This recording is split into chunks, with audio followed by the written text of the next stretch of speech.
الحمد لله رب العالمين، والعاقبة للمتقين ولا عدوان إلا على الظالمين، وأشهد أن لا إله إلا الله وحده لا شريك له رب العالمين وإله المرسلين وقيوم السماوات والأرضين،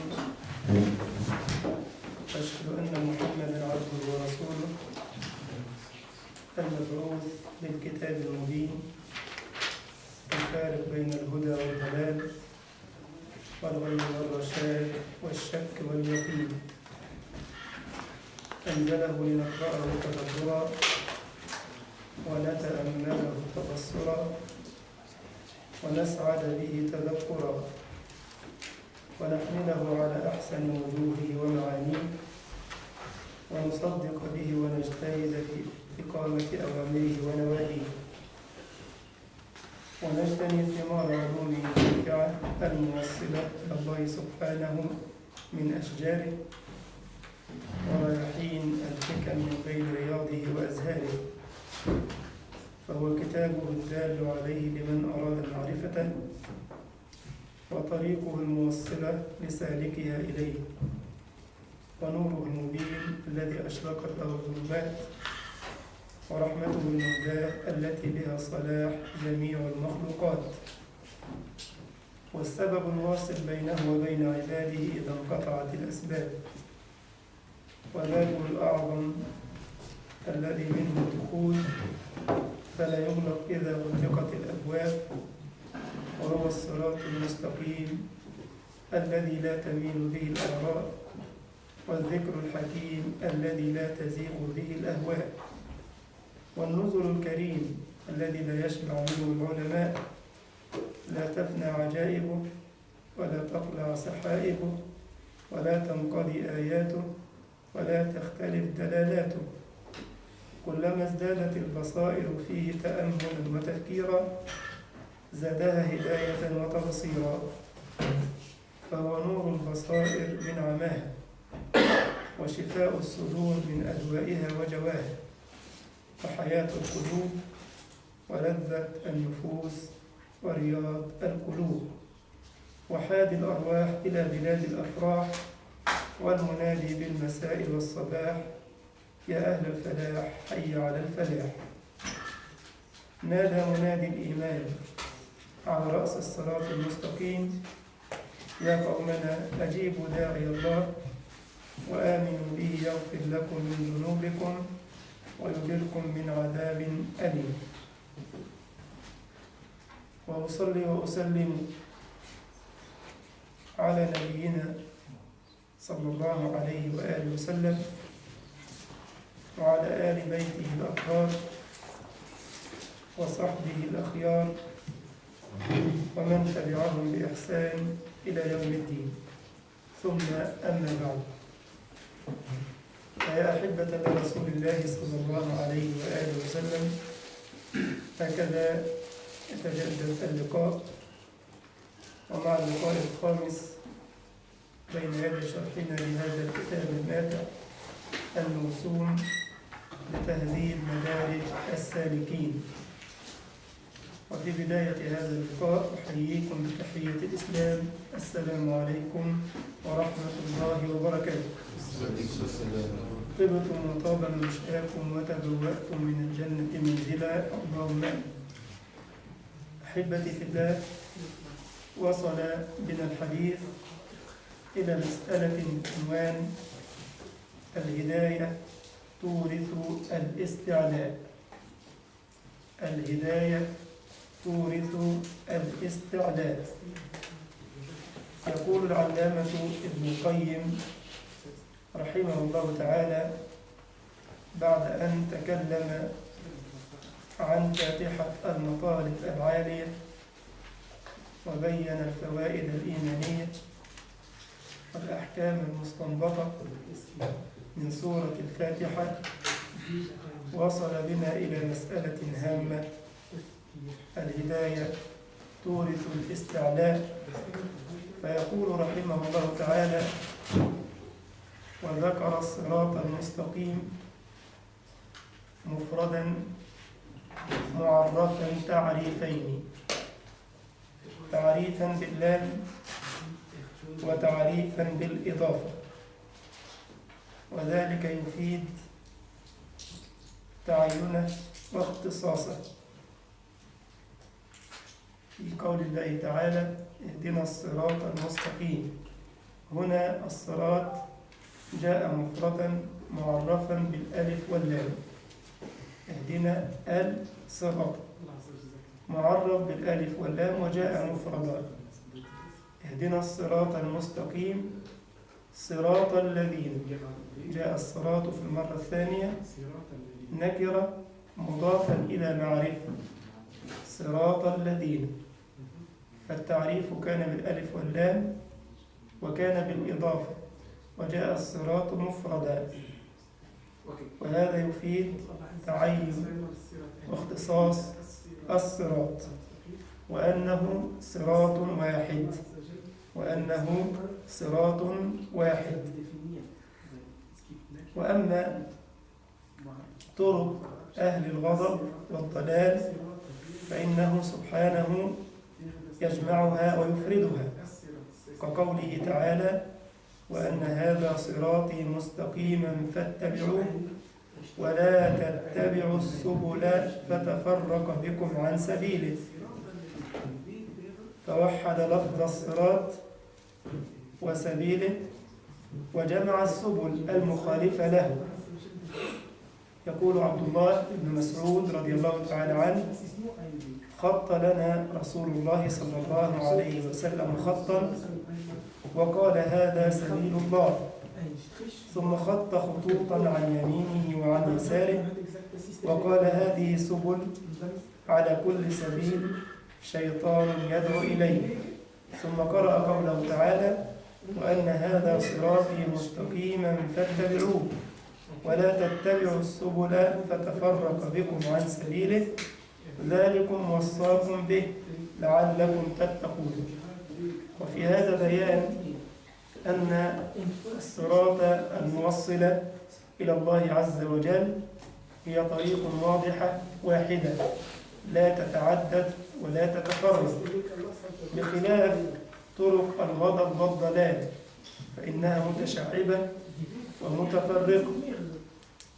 وقد ضرب النبي مثلا بهذا الخط الذي رسمه يوما على الأرض بين أصحابه، خط لهم خطا معتدلا مستقيما واضحا، وعن يمين الخط رسم النبي خطوطا متفرقة، وكذلك عن يسار الخط.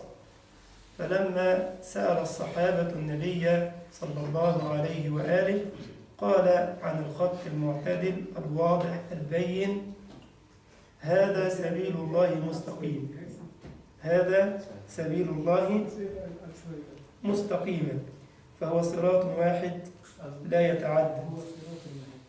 بينما أشار على السبل المتفرقة قال وأما هذه السبل فما من سبيل إلا وعليه شيطان يدعو إليه، أو كما قال النبي صلى الله عليه وسلم، ودلل بقول الله تعالى وأن هذا صراطي مستقيما فاتبعوه ولا تتبعوا السبل فتفرق بكم عن سبيله. لذلك قلت لكم من قبل أن السنة تجمع والبدعة تفرق، لأن السنة واحدة لا تتغير ولا تختلف، وهي طريق الله المستقيم.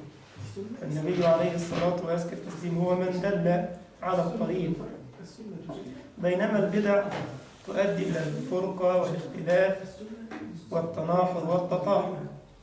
إذن إخوة الإيمان والإسلام، الصراط المستقيم صراط الله عز وجل واضحة جلية، ولذا جاء ذكرها مفردا، وجاءت تارة معرفة بالألف واللام ومعرفة بالإضافة لبيان تعين الصراط واختصاص الصراط، وأنها طريق واحدة واضحة بينة، بخلاف طرق أهل البدع والغضب والضلال. نعوذ بالله تعالى منها ومن شرها. يقول العلامة ابن القيم رحمه الله تعالى وهذا لأن الطريق الموصل إلى الله عز وجل واحد، وهو ما بعث به رسله وأنزل به كتبه، لا يصل إليه أحد إلا من هذا الطريق، لا يصل إليه أحد إلا من هذا الطريق، هي طريق الأنبياء وطريق الرسل عليهم جميعا أفضل الصلاة وأزكى التسليم. يقول: ولو أتى الناس من كل طريق واستفتحوا من كل باب فالطرق عليهم مسدودة والأبواب عليهم مغلقة إلا من هذا الطريق الواحد، فإنه متصل بالله موصل إلى الله عز وجل. قال الله تعالى: هذا صراط علي مستقيم، هذا صراط علي مستقيم، سورة الحجر الآية 41. قال الحسن رحمه الله تعالى: معناه صراط إلي مستقيم، صراط إلي مستقيم. وهذا يحتمل أمرين: أن يكون أراد به أنه من باب إقامة الأدوات بعضها مقام بعض، فقامت أداة على مقام إلى. والثاني أنه أراد التفسير على المعنى، وهو الأشبه بطريق السلف، أي صراط موصل إليه جل وعلا. وقال مجاهد: الحق يرجع إلى الله وعليه طريقه، لا يعرج على شيء. وهذا مثل قول الحسن وأبين منه، وهو من أصح ما قيل في الآية. وقيل علي فيه للوجوب، أي علي بيانه وتعريفه والدلالة عليه. والقولان نظير القولين في آية النحل، وهي: وعلى الله قصد السبيل، سورة النحل آية 9. والصحيح فيها كالصحيح في آية الحجر، أن السبيل القاصد وهو المستقيم المعتدل يرجع إلى الله ويوصل إليه. إذن إخوة الإيمان والإسلام، الطريق الواضحة هي طريق الأنبياء والمرسلين، من سلكها وصل ونجا. ولذلك عندما جلس أحد الصحابة يوما بجوار النبي صلى الله عليه وآله وسلم وقد تغير لونه ونحل جسمه، فسأله النبي عليه الصلاة وأزكى التسليم، وهذا الصحابي يسمى ثوبان، سأله النبي عليه الصلاة وأزكى التسليم عن سبب نحالة البدن وهذا الضعف الظاهر عليه، فقال ثوبان: يا رسول الله، تذكرت الآخرة. قلت في نفسي: يا ثوبان، إن دخلت الجنة فسوف تكون في منزلة أقل من منزلة رسول الله صلى الله عليه وسلم، وأنا لا أصبر على فراقك في الدنيا يا رسول الله، فكيف أصبر على فراقك في الجنة؟ تخيل شوف الفكر، شوف الحب الصادق من جانب هذا الرعيل للنبي عليه الصلاة وأزكى التسليم. يعني ثوبان يمرض وينحل بدنه ويصفر لونه لأنه تفكر في الآخرة، فقال في نفسه: يعني إن جئت يوم القيامة وإن دخلت الجنة، طبعا مقام النبي محمد يعني رفيع جدا، وخاتم رسل الله، وهو أكرم الخلق على الله عز وجل، هو سيد ولد آدم، فسوف تكون منزلة النبي عالية. إنها الوسيلة التي طلب منا النبي عليه الصلاة وأزكى التسليم، أي من أمته، الدعاء له بها عقب كل نداء: ثم سألوا الله لي الوسيلة فإنها منزلة في الجنة لا تنبغي إلا لعبد من عباد الله، وأرجو أن أكون أنا، وهذا من تواضع نبينا صلى الله عليه وآله وسلم. فثوبان تفكر في هذا: سيكون رسول الله صلى الله عليه وآله في أعلى المنازل، وإن دخلت أنا الجنة سأكون في منزلة أقل بكثير من منزلة رسول الله. يقول: وأنا لا أصبر على فراقك في الدنيا. يخاطب النبي. ثوبان لا يصبر أن يفارق النبي في الدنيا، فقال: فكيف أصبر على فراقك في الجنة؟ يعني الدنيا عمرها قصير، ورغم هذا لا أصبر على فراق النبي. يعني الصحابة يا جماعة كانوا لابد أن يروا نبيهم في كل يوم مرات ومرات، ولا يصبرون على فراق النبي لحظات صلى الله عليه وآله وسلم، لدرجة يوم أن مات النبي تغير الحال وتبدل.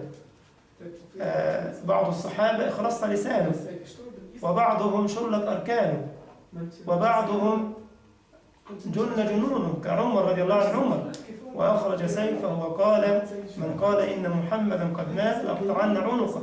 ما مات رسول الله، إنما ذهب إلى ربه كما ذهب موسى وسوف يعود. إلى أن جاء الصديق من قضاء حاجة الله فثبت الله به الأمة. فلما رأى الناس في هذا الحال الصعب إذا به ينطلق إلى حجرة رسول الله، فوجد النبي مسجل في جانب الحجرة، فكشف الصديق عن وجه رسول الله وقبل النبي وبكى، ثم قال: ما أطيبك حيا وما أطيبك ميتا يا رسول الله. ثم خرج إلى الناس وصعد المنبر وقال: أيها الناس، من كان يعبد محمدا فإن محمدا قد مات، ومن كان يعبد الله فإن الله حي لا يموت. ثم قرأ قول الله عز وجل: وما محمد إلا رسول قد خلت من قبله الرسل أفإن مات أو قتل انقلبتم على أعقابكم ومن ينقلب على عقبيه فلن يضر الله شيئا وسيجزي الله الشاكرين. فما كان من عمر إلا أن قال: ماذا تقول يا أبا بكر؟ أهذه الآية في كتاب الله تعالى؟ فالمصيبة أنستهم الآيات. شوف واقع المصيبة، مصيبة موت رسول الله صلى الله عليه وآله وسلم على الصحابة، لدرجة أن أنس يقول: يومان رأيتهما في المدينة. يوم أن دخل النبي صلى الله عليه وسلم المدينة مهاجرا أضاء في المدينة كل شيء، ويوم أن مات النبي أظلم في المدينة كل شيء. تخيل، يوم أن دخل النبي إلى المدينة أضاء منها كل شيء، يوم موت النبي أظلم في المدينة كل شيء، لدرجة أن الصحابة أنكروا قلوبهم لوقع المصيبة، فهم كانوا لا يصبرون على فراق النبي عليه الصلاة وأزكى التسليم. كيف لا والجمادات نفسها أنت لفراق النبي عليه الصلاة وأزكى التسليم. فكلكم يحفظ قصة حنين الجذع لفراق النبي محمد عليه الصلاة وأزكى التسليم. جذع نبات يئن، جذع كان في مسجد رسول الله، وكان النبي عليه الصلاة وأزكى التسليم يستند عليه عندما يعظ المؤمنين. فلما رقت قلوب الصحابة لرسول الله وأعدوا له منبرا، وترك النبي الجذع وصعد المنبر، أثناء الوعظ يسمع النبي أنينا للجذع، الجذع يئن ويبكي. فماذا فعل رسول الله؟ نزل النبي عن منبره ووضع يده على الجذع، فسكن الجذع بأمر الله رب العالمين. فقال رسول الله: لو لم أفعل هكذا لظل يئن إلى يوم القيامة. تخيل، الجذع يئن ويحن ويبكي لفراق النبي. أما آن لقلوب المسلمين أن تئن لسنة النبي محمد، وأن تسير وفق هدي النبي محمد. إذا كان النبات أن والصحابة كانوا لا يصبرون على فراق النبي، آن لهذه الأمة أن تعود إلى هدي نبيها، وأن تئن القلوب لفراق السنة. كثيرون ابتعدوا عن هدي النبي، وكثيرون خالفوا سنة النبي، فحق على كل مسلم أن يئن قلبه من أجل عودة صادقة إلى هدي رسول الله عليه الصلاة وأزكى التسليم. فثوبان تذكر هذا جيدا: أنا لا أصبر على فراقك يا رسول الله في الدنيا، فكيف أصبر على فراقك في الجنة؟ فبشره النبي عليه الصلاة وأزكى التسليم بشارة عظيمة، قال: أبشر يا ثوبان، يحشر المرء مع من أحب، يحشر المرء مع من أحب، ما دمت تحب رسول الله فسوف تحشر مع النبي محمد عليه الصلاة وأزكى التسليم بشرط اتباع سنته والسير على طريقته. ثم أنزل الله تعالى قوله تعالى: ومن يطع الله والرسول فأولئك مع الذين أنعم الله عليهم من النبيين والصديقين والشهداء والصالحين وحسن أولئك رفيقا. فبين أن الطريق الموصلة إلى الله عز وجل هي طريق الأنبياء وطريق الرسل وهي طريق واضحة ظاهرة لا خلل فيها ولا اختلاف. إذن السنة تجمع والبدعة تفرق. يقول العلامة ابن القيم رحمه الله تعالى: فإن قيل لو أريد هذا المعنى لكان الأليق به أداة إلى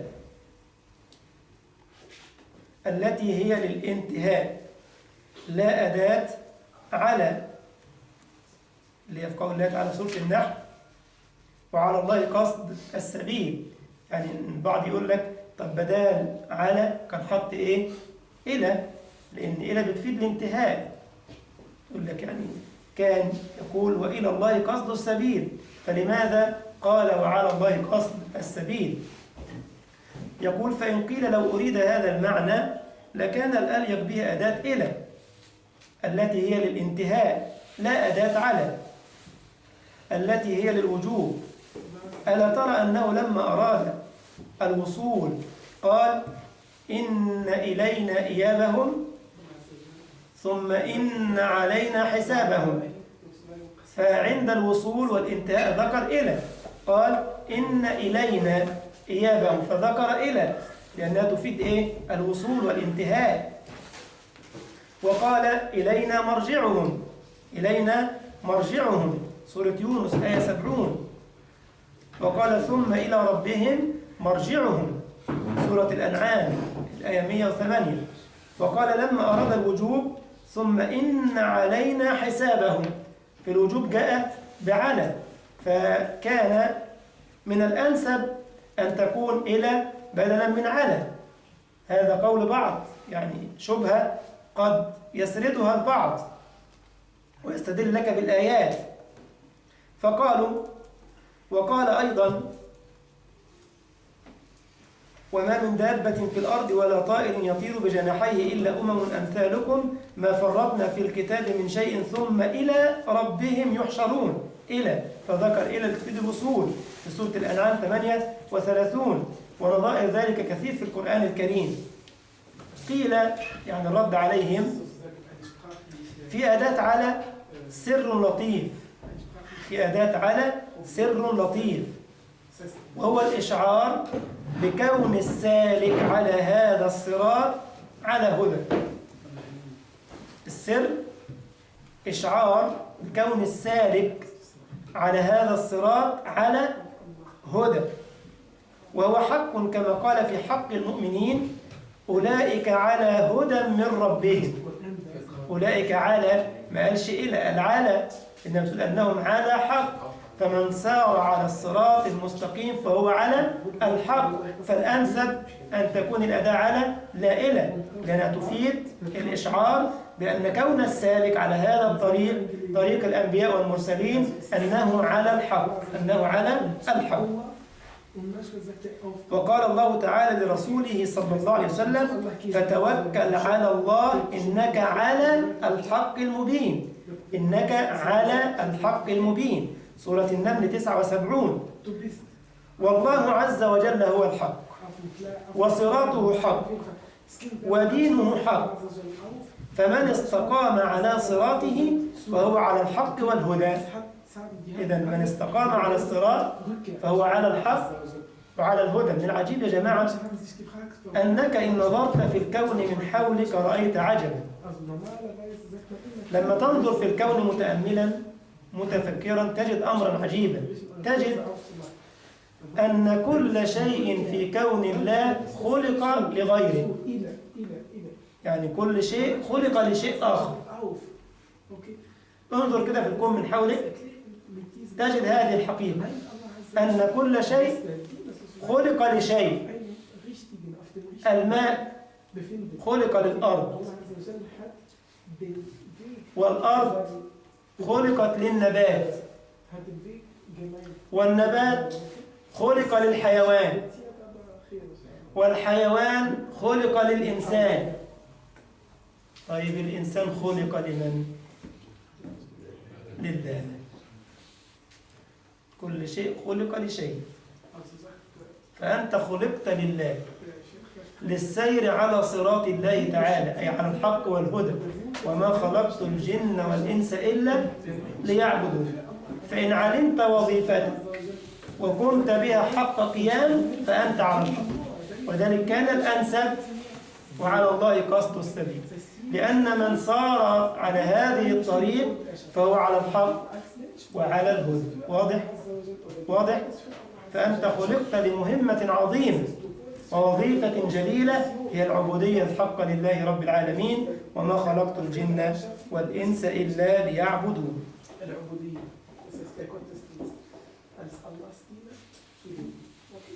يقول العلامة ابن القيم رحمه الله: والله عز وجل هو الحق، وصراطه حق، ودينه حق، فمن استقام على صراطه فهو على الحق والهدى. فكان في أداة على هذا المعنى ما ليس في أداة إلى، فتأمله فإنه سر بديع. انظر عندما تقرأ لسلف الأمة من علماء الثقات الكبار تشم بركة العلم. شوف الاستنباطات الطيبة الإيمانية. يعني عندما تقرأ هذا الكلام تجد أن فكرك يصول ويجول. سبحان الله، يعني هذا الاستنباط العجيب. كم قرأنا الآيات، كم وقفنا أمامها، وما استنبطنا هذا الاستنباط. ولذلك أقول لك دائما احرص على أن تقرأ في كتب من سلف من علماء الأمة الثقات، تشم بركة العلم، تشم بركة العلم في كلامهم رحمه الله تعالى. يقول رحمه الله: فإن قلت فما الفائدة في ذكر على في ذلك أيضا؟ وكيف يكون المؤمن مستعليا على الحق وعلى الهدى؟ قلنا الهداية تورث إيه؟ الاستعلاء. لما تكون على الهدى ارتفع في إيه؟ الاستعلاء. يقول العلامة ابن القيم رحمه الله تعالى: فإن قلت فما الفائدة في ذكر على في ذلك أيضا؟ وكيف يكون المؤمن مستعليا على الحق وعلى الهدى؟ قلت، ده كلام ابن القيم رحمه الله تعالى، قلت لما فيه من استعلائه وعلوه بالحق والهدى مع ثبات عليه. إن الحق يا جماعة عز، فكل من كان على الحق يجد هذه العز. ولذلك شوف القرآن لما تكلم عن خلق النبي محمد عليه الصلاة والسلام قال: وإنك لعلى خلق عظيم.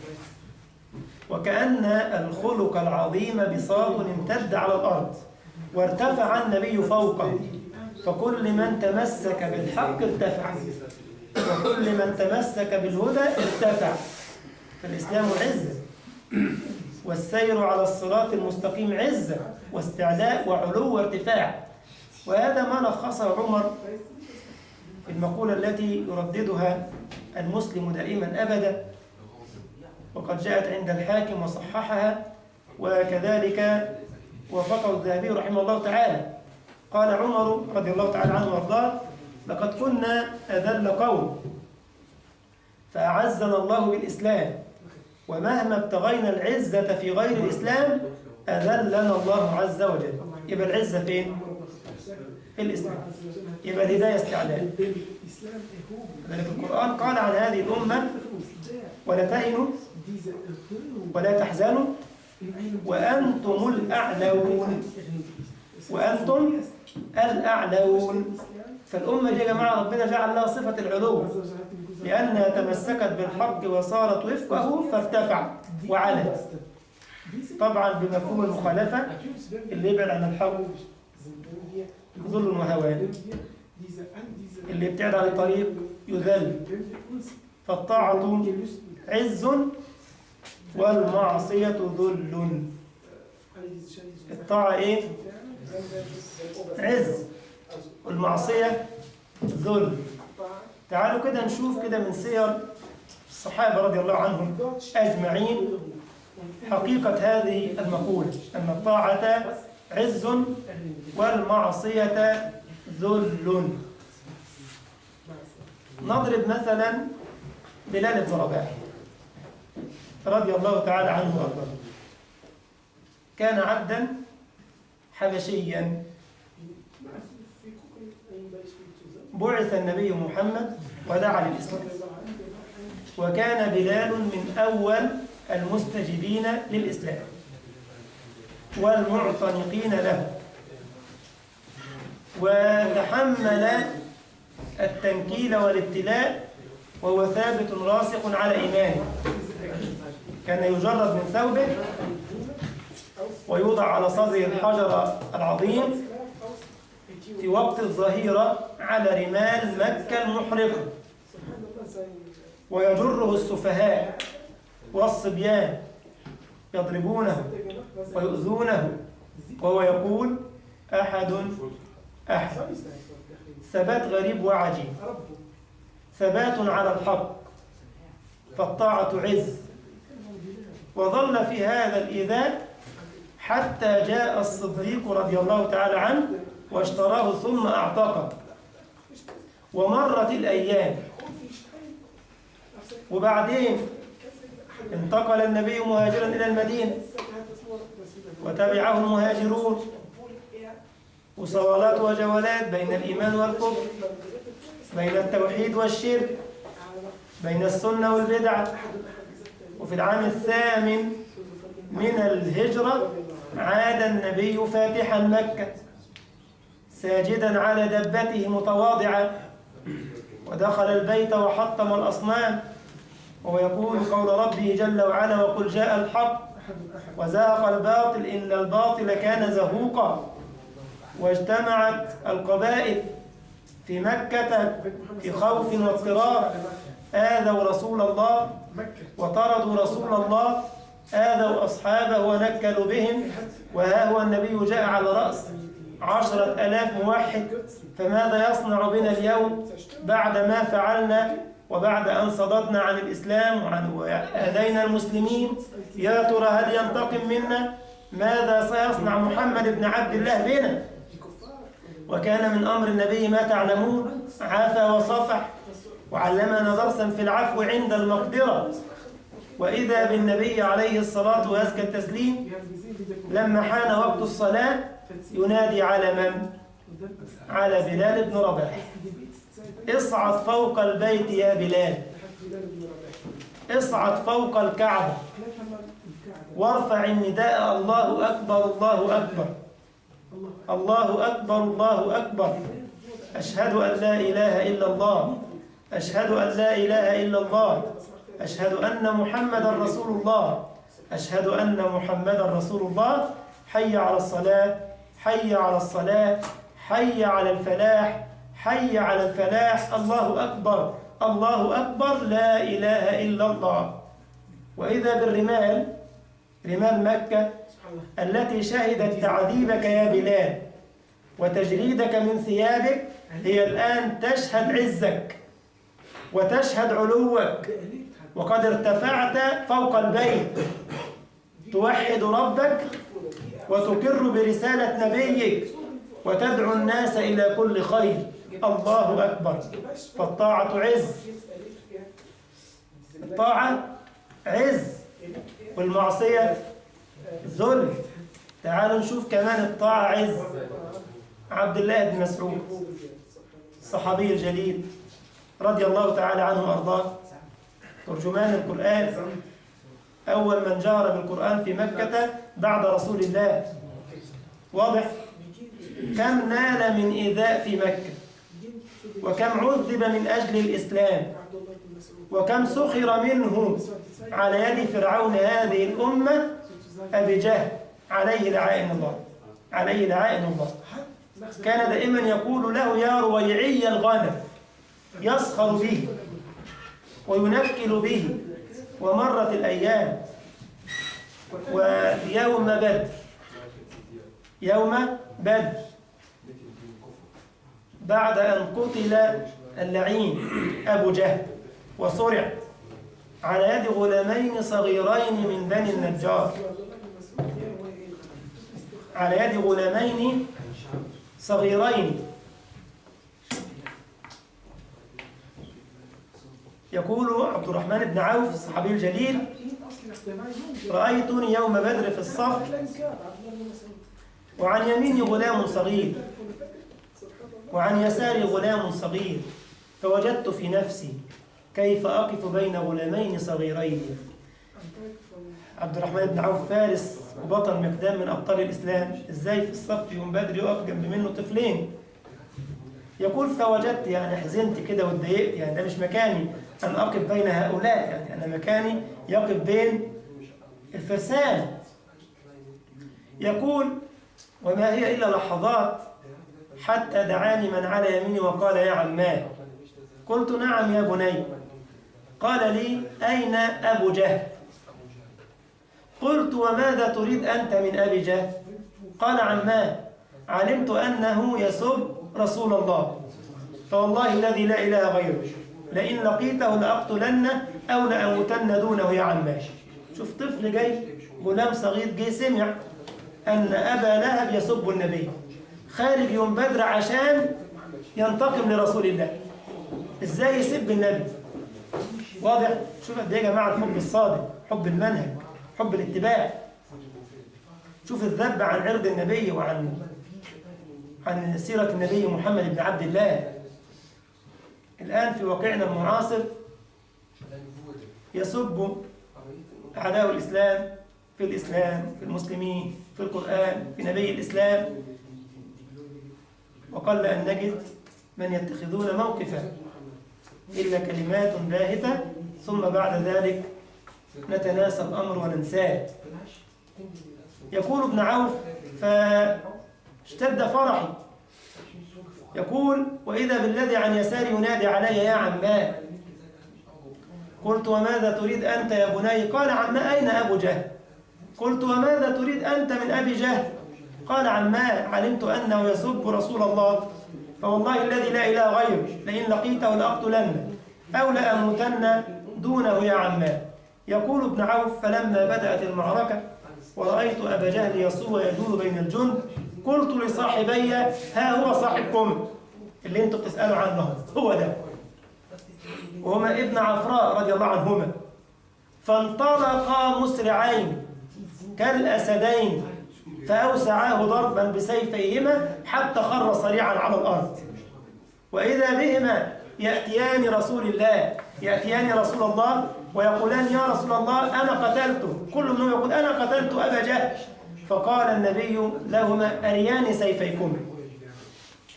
فأخرج كل منهما سيفا، فقال النبي عندما رأى سيفيهما: كلاكما قتله. ثم دعا النبي عبد الله ابن مسعود وقال: يا ابن مسعود، قم إلى صاحبك الذي كان يسخر منك وكان يتهمك وكان يسبك، قم إلى صاحبك. فقام ابن مسعود. طبعا ابن مسعود كانت ساقه دقيقة جدا وكان قليل الحجم رضي الله عنه وأرضاه قصيرا. وطبعا أبو جهل كان عامل زي الثور، يعني مش هنقول عجل، نقول 10 عجول، عجل ما يكفيش. أبو جهل كان عامل زي العجل، عجول. فذهب إليه ابن مسعود مسرعا فرآه يتلفظ أنفاسه الأخيرة، لسه فيه الروح. فابن مسعود يعمل إيه؟ فصعد ابن مسعود على صدره رضي الله عنه وأرضاه. فماذا قال اللعين وهو يموت؟ قال: يا رويعي الغنم، لقد ارتقيت مرتقا عظيما. ثم نفق وهلك هذا العدو اللعين. الشاهد ابن مسعود الآن على صدر من؟ أبي جهل الذي كان يسخر ويسب، لأن الطاعة عز ترفعك بخلاف المعصية. المعصية ذل وإهانة. أبو جهل له آل الذل اللي عناه بسبب المخالفة والبعد عن الدين. أبو لهب عم رسول الله، ذل وهوان، وينزل فيه قرآن: تبت يد أبي لهب وتب ما أغنى عنه ماله وما كسب سيصلى نارا ذات لهب وامرأته حمالة الحطب في جيدها حبل من مسد. ذل وهوان، المعصية ذل وهوان. ابن سلول في مدينة رسول الله، رأس النفاق في مدينة رسول الله، حين العودة من بعض الغزوات أو من بعض السرايا قال كلمة عجيبة: لئن رجعنا إلى المدينة ليخرجن الأعز منها الأذل، يقصد أنه هو العزيز وأن رسول الله وأصحابه هم الأذلاء. ونقلت الكلمة إلى النبي عن طريق أحد الصحابة، فإذا بالنبي يرسل لهذا المنافق يتثبت من الأمر، فحلف أنه ما قال، فنزل القرآن الكريم يكذبه ويصدق الصحابي الذي نقل الخبر، يقولون لئن رجعنا إلى المدينة ليخرجن الأعز منها الأذل ولله العزة ولرسوله وللمؤمنين.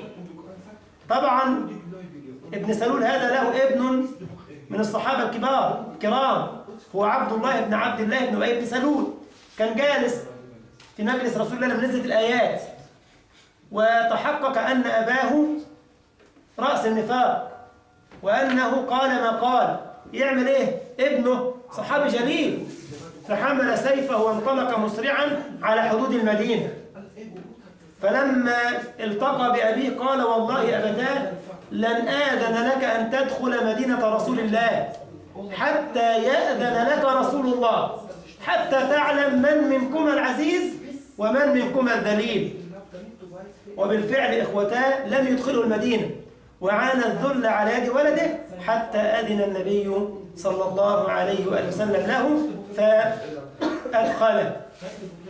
فالطاعة عز والمعصية ذل وهوان. فمن سلك هذا الطريق كانت له السيادة وكان له العلو وكان له التمكين. وإن وجد من الابتلاء ما وجد، فالابتلاء يرفع قدره ويهلك عدوه. فكم ابتلي النبي وكم ابتلي الصحابة رضي الله تعالى عنهم أجمعين، والقرآن ذكرنا بذلك فقال: أم حسبتم أن تدخلوا الجنة ولما يأتكم مثل الذين خلوا من قبلكم مستهم البأساء والضراء وزلزلوا حتى يقول الرسول والذين آمنوا معه متى نصر الله ألا إن نصر الله قريب. ولكن النصر له أسباب، لأن البعض قد يفهم بعض النصوص فهما خاطئا، فيفهم بقى الاستسلام والركون وعدم الأخذ بالأسباب وعدم العمل عند الابتلاء وعند الفتن. أبدا. وذكرنا هذا في خطبة عيد الأضحى وبينا أنه ليست مدعاة للركون، ولكن المسلم مع الفتن ومع الابتلاءات يعالجها بطريقين متوازيين. الطريق الأولى أن يكسر الحاجز النفسي عن طريق الأذكار والأدعية والأوراد، لأن الإنسان بشر قد تؤثر فيه الفتنة وقد تؤثر فيه الابتلاءات، فيحتاج إلى قوة نفسية يتمكن من خلالها الوصول إلى الله عز وجل. يكون هذا بماذا؟ بما ورد في القرآن وسنة النبي العدنان من أذكار وأوراد. مثلا كيف يغفل المسلم عن قول الله عز وجل إذا شعر بأن هناك من ينكر به؟ كيف يغفل عن قول الله تعالى وأفوض أمري إلى الله إن الله بصير بالعباد؟ فالله تعالى قال بعدها فوقاه الله سيئات ما مكروا. مثلا كيف يغفل المسلم عند الشعور بالخوف من عدو أو من ظالم عن قوله حسبي الله ونعم الوكيل؟ اسمع إلى الآية تقول الذين قال لهم الناس إن الناس قد جمعوا لكم فاخشوهم فزادهم إيمانا وقالوا حسبنا الله ونعم الوكيل، فانقلبوا بنعمة من الله وفضل لم يمسسهم سوء واتبعوا رضوان الله. فكيف يغفل المسلم عن هذه المعاني الإيمانية التي تقوي القلب وتقوي النفس؟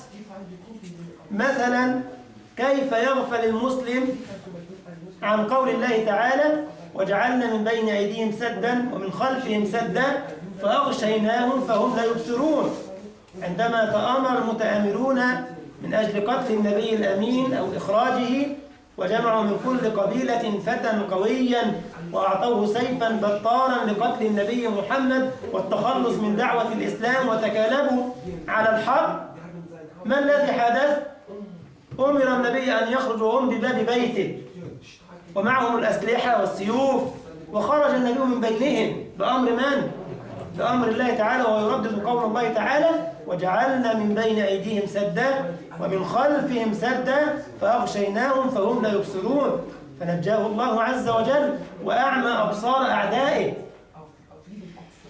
كيف يغفل المسلم عند الهم والغم عن حديث النبي عليه الصلاة وأزكى التسليم ما أصاب أحدا هم ولا حزن فقال اللهم إني عبدك وابن عبدك وابن أمتك ناصيتي بيدك ماض في حكمك عدل في قضاؤك أسألك بكل اسم هو لك سميت به نفسك أو أنزلته في كتابك أو علمته أحدا من خلقك أو استأثرت به في علم الغيب عندك أن تجعل القرآن العظيم ربيع قلبي ونور صدري وذهاب همي وجلاء غمي إلا أذهب الله همه وحزنه وأبدله مكانه فرحا أو كما قال النبي صلى الله عليه وسلم.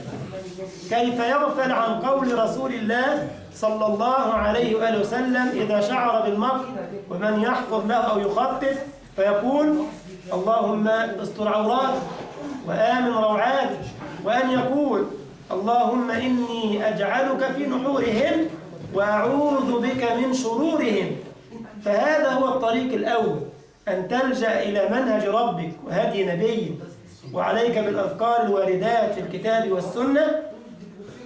بهذه الأذكار وبالقرب من الله عز وجل تقوى النفس، يبقى أنت كسرت إيه؟ حاجز الخور والخوف الذي يملأ نفسك. بعد كده لازم طريق أخرى موازية لها، وهي العمل بالأسباب والحيطة والحرص. يعني القرآن قال لنا مخاطبا نبينا هو الذي أيدك بنصره وبالمؤمنين.